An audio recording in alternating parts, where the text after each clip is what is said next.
Andy Murray beats Grigor Dimitrov to make Australian Open quarters. Murray wins last 5 games to progress. Dimitrov defeated after 3 hours and 32 minutes. The Briton faces Australia's Kyrgios in last 8. Murray reaches his 16th straight slam quarter-final. Andy Murray won the Grupo Link late-night contest with Grigor Dimitrov to reach his 6th consecutive Australian Open quarter-final.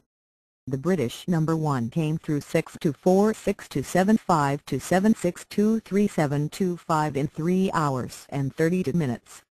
The 5th set had looked likely, but Murray won the last 5 games in a row, sealing victory with a forehand that clipped the net and drop over. He goes through to face Australia's Nick Kyrgios in the last 8. Murray will be playing in his 16th consecutive Grand Slam quarter-final, having lost to Dimitrov at the same stage at Wimbledon last year. Kyrgios made his first and only major quarter-final to date at the same tournament after a stunning win over Rafael Nadal. The 19-year-old won the 5-set thriller against Andreas Secchi on Sunday that dominated Melbourne Park to such an extent that the cheering from Hisense Arena could be heard on Rod Laver Arena. When the result was clear and the home favourite had won, Murray and Dimitrov were forced to wait until the excitement subsided.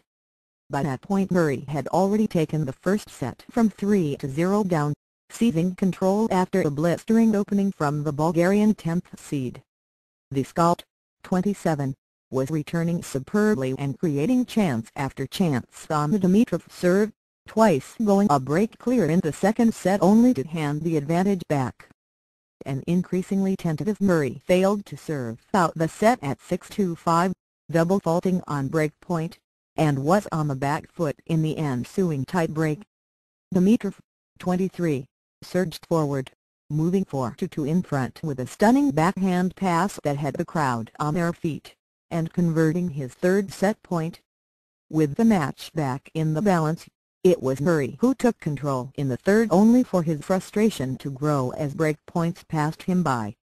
Umpire Jake Gardner felt the full force of Murray's temper when the official failed to spot what appeared to be a double bounce, but Murray regained his composure to break for a 5-3 lead. The set soon followed, only for Dimitrov to respond once again, breaking early in the fourth with a fizzing backhand pass that crumpled Murray's attempt at a volley. At 5-2 down, even Murray must have been thinking about a decider, but he saved a set point with a heavy forehand and watched as Dimitrov handed over his advantage. 3 forehand errors gave up the break at 5-3, and a disastrous 11th game saw the Bulgarian drop serve to line before violently breaking his racket into after Murray swatted away the return winner. The match of such fluctuating fortunes hinted at another swing when Murray was pegged back to 30-30 while serving for the match, but the 6th seed saw out the next 2 points to keep his title hopes on track. "I thought I played well," said Murray. "I thought Grigor started the match extremely well. He came out very aggressive, very explosive. But it's tough to keep that sort of level of intensity up. And then once I got myself into the match, I felt like I was able to dictate a lot of the points. I thought tactically I played a good match." Dimitrov said, "If you lose, you obviously haven't done some things right. I'm happy that I competed at a good level and it takes a player like Andy to beat me like that. I'm just disappointed because it's not the result that I wanted. For sure I could have done some things better."